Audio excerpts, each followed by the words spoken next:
ताही तो भाग जागे वो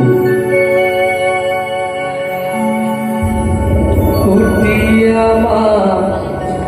ताही राम लखन आगे वो 16 साल के उम्र 80 साल हो गए हो भाग जागे दाही तो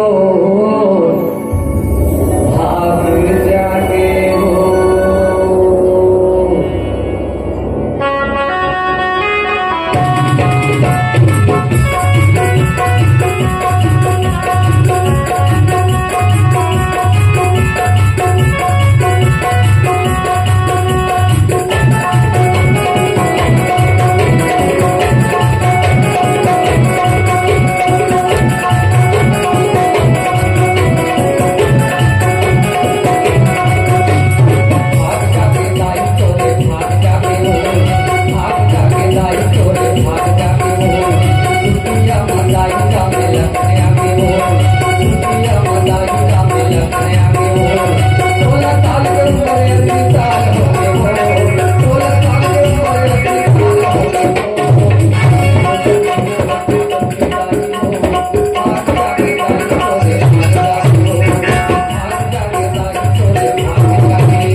हे माता सबरी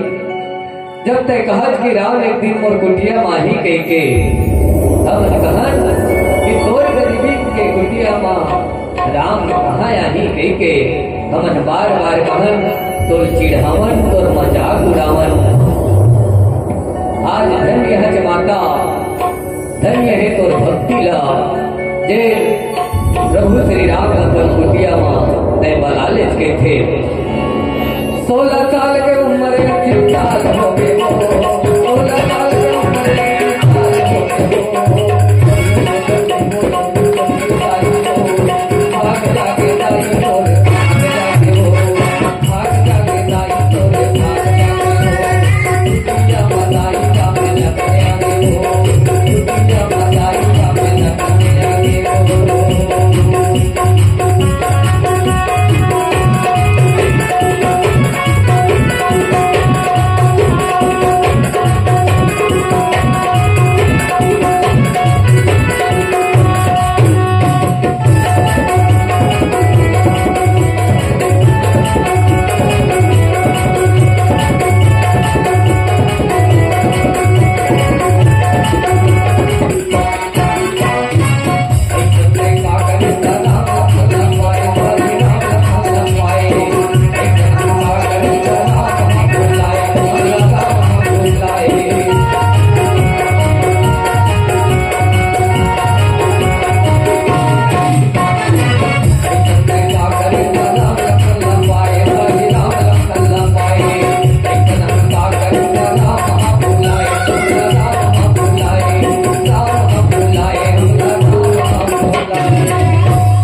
धन्य है माता सबरी धन्य है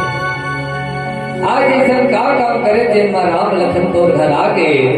अब हम ऐसा का करे जे नते बड़े बड़े महल में राम नहीं पहुंची जे ना तोर छोटे से कुटिया में राम पहुंच के ते धन्य है माता ते धन्य है के सबरी के जय जयकार करत रहे के थे पूरा तो उम्र हा प्रभु के भक्ति भाव में बीत गए। 16 साल के उम्र 80 साल हो गए हो, 16 साल के उम्र 80 साल हो गए हो। भाग जाके भाग जाके भाग जाके भाग जाके ताई हो, भाग जाके हो, भाग जाके ताई हो, भाग जाके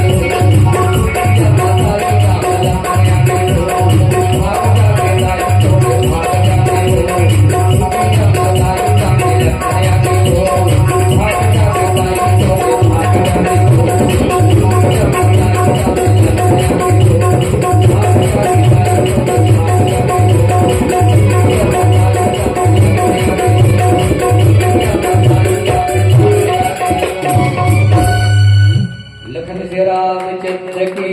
जय। बोल रामचंद्र की जय।